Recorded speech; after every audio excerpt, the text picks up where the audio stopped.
no tribunal de Deus.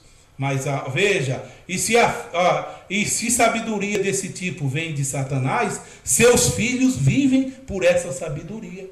Eles vivem pela ciência do bem e do mal. E se a fé de Deus vem somente de Deus, e Deus é a palavra, os filhos de Deus vivem por fé. Amém. Amém. A Bíblia fala que o justo vive por fé. O justo viverá da fé. Não pelo que eles aprendem, mas pelo que Deus revela. Mas não é essa revelação que eles falam, nossa igreja tem culto de revelação hoje. Aquela revelação é diferente. Não estou dizendo que Deus não revela. O irmão Brano acabou de falar para nós aqui que um hipócrita pode também receber o Espírito Santo. Um hipócrita recebe o Espírito Santo e engana.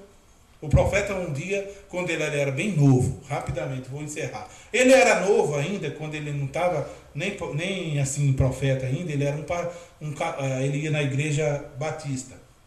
Ele já tinha os dons de discernimento, assim. Ele discernia e ficava quieto, não falava para ninguém. Aí ele passou num lugar, viu uma reunião grande, uma reunião pentecostal.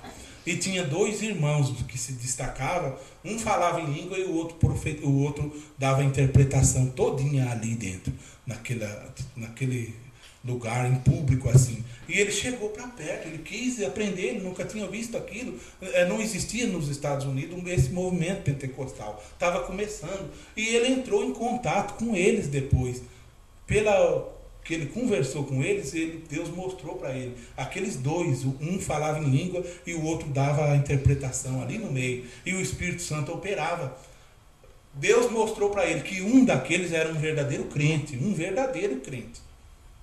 Lá naquela igreja, real, assim, não tinha engano. O outro era um enganador. Vivia com a esposa de outro, escondido. Vivia, veja que coisa, escondido. E o Espírito Santo operando nele, igual operava naquele outro. O irmão Brano não tinha sabedoria como ele teve depois. Ele ficou quase sem saber. Como pode ser isso, Senhor? Como pode? Me explica isso, Senhor. Esse daqui é um verdadeiro cristão. O Senhor está trabalhando nele. Esse outro, a vida, Deus mostrou para o profeta, ele não era. E Deus também trabalhando nele.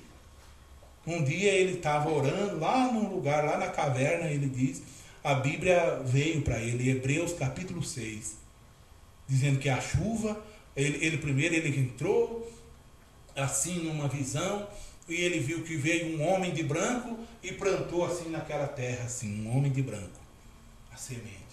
Daqui a pouco veio um homem de preto e plantou naquela terra.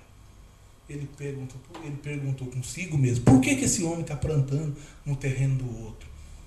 E daqui a pouco ele viu as sementinhas, tudo assim, murchinha, porque não tinha sol. Passado um tempo, o céu escureceu e veio a chuva. Veio a chuva e o pequeno trigo levantou e falou, graças a Deus, Deus mandou a chuva. O pequeno joio levantou e falou, graças a Deus, Deus mandou a chuva. Veja, e aí a Bíblia veio em Hebreus 6, que a chuva de Deus cai sobre o justo e sobre os injustos. Então, por isso vocês veem, eles buscam os dons, mas eu não quero, eu quero o autor dos dons em mim. Os dons o inimigo engana, mas o autor dos dons não. Os dons, Satanás copia, falar em língua, ele copia, mas o Deus próprio morando em nós, não. Então aí veio o significado para ele, e depois ele pregou isso para nós. Então nós vemos, eu mesmo conheci um pastor aqui em Londrina, ele ainda estava revelando na igreja, e ele estava fazendo um caso igual esse, e revelando e Deus curando ainda na igreja. Então vocês não olhem para a campanha de cura. Eu não estou dizendo Deus cura, se você tem fé, Deus cura, mas lá